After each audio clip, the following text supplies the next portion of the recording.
I'm talking about love and passion. Remember when we talked about this the other day? I said, think about a relationship where you have unbelievable love for this person and you constantly are starving, hungry for each other intimately as well. Make the sound of what that sounds like in your body when you have love and passion. Go nice and loud, come on. Oh, come on, has it been that long? Make the sound of a relationship where there's lots of love but not enough passion. Make that sound. See, when you talk about a relationship with love but not enough passion, it doesn't seem like that big a deal. But sound is a great way to calibrate what's really happening in your nervous system. What I found in my life for years, I had a relationship with someone who was a great lady, and we had tons of love, but very little passion, and I wanted more passion. But I didn't understand what the triggers were. I didn't understand the differences in values and rules. I didn't know how to shift anything. Nobody teach you this. And so I'd be in this experience where it's like, wow, you know, I remember being on stage vividly in a room that would have been my ultimate years before. It was at the Continental Center in New York City. There were 13,000 people in the room, 12,000 something hundred, almost 13,000 people. And I was doing my gig, and we were rocking, like what we're doing here with 5,000, imagine 13,000. And we were going full tilt with a level of intensity. It was unbelievable, and people were out of their mind.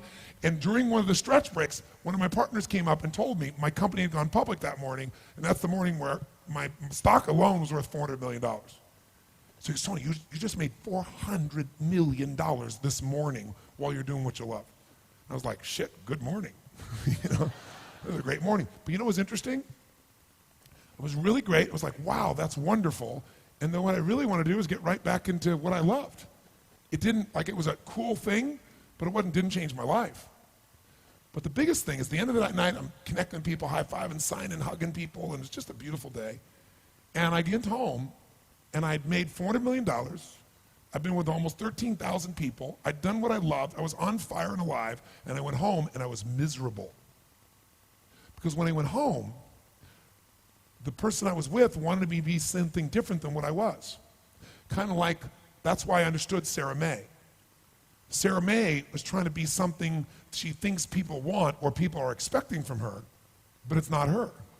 So the person I was in a relationship with when she met me, he's like, God, he's unbelievable. He's this powerful force of nature. He can shake a building with people and move people.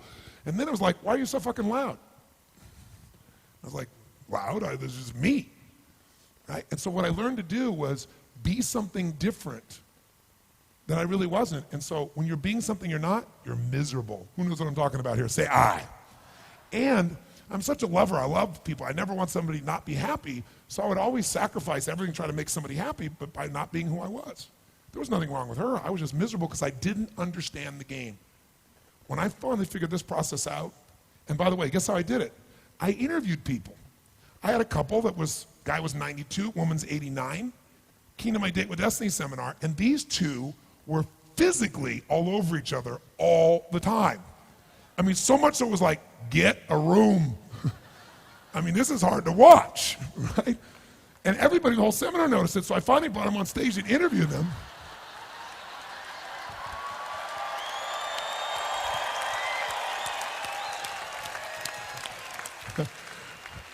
Shit, they're young punks in their 60s.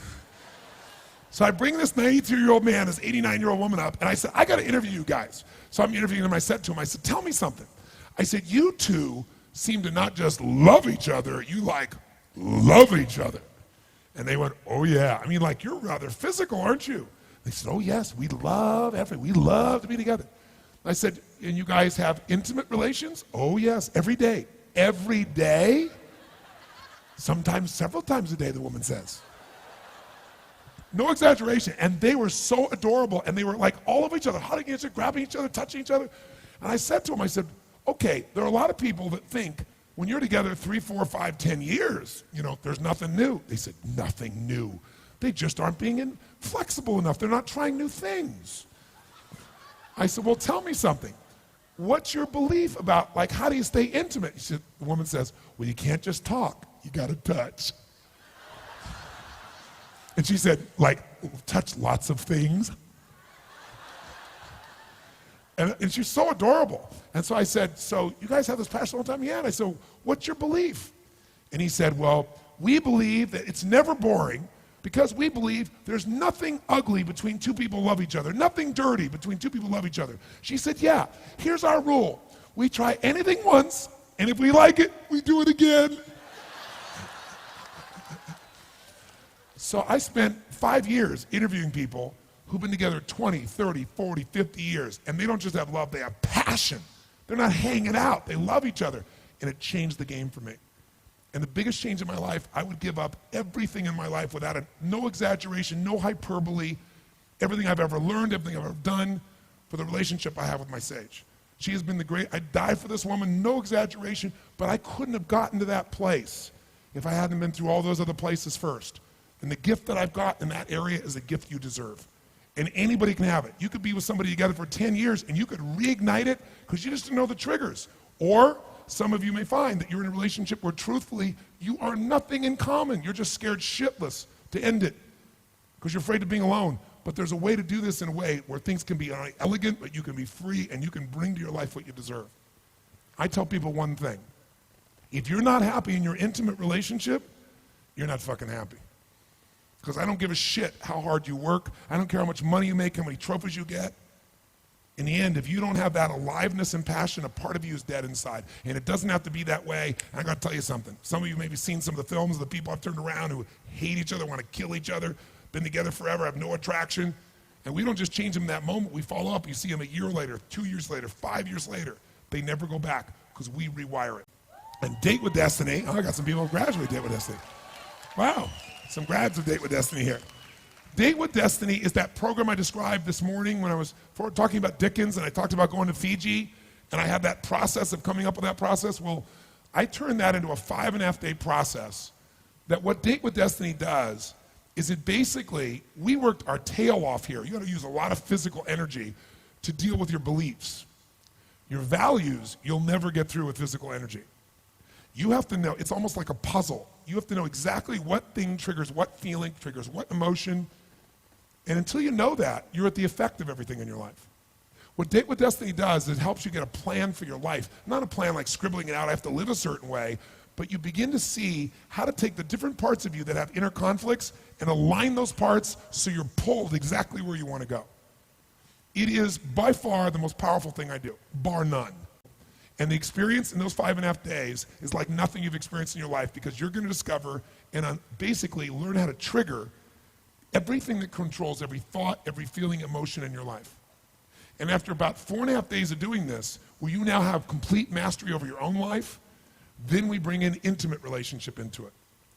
Because what happens is, you get somebody that really has problems, and they put them with somebody else who loves them, who also have problems, you got big problems. Once you got yourself wired, now you can figure out how to create a relationship at the level you want. So, here's what I want you to know. How many of you would like to go to the next level of this process? Say aye. Then you got to deal with the two issues that always show up, time and money. Here's what I'll do. I'll handle the money side from my guarantee. You can go to anything I teach, half of it, if in your judgment it isn't the best frickin' thing you've ever done in your life, so you don't have to wonder, like, is his weekend the most he can do? This is nothing compared to where we're going. But you be the judge. You can get it all back. So you can go home if you decide to do this and tell somebody, I'm going to steal from him. I'm going to go half the program and take it all for free. You won't. It'll transform you. So that's number one. So you don't have to have any fear or wondering, is it worth it to you, or am I taking a financial risk? Zero financial risk. But you're going to have to come up with figuring out how to change and get through the time. School teachers, owners of businesses, whatever. But what I'll tell you is, it'll transform your life.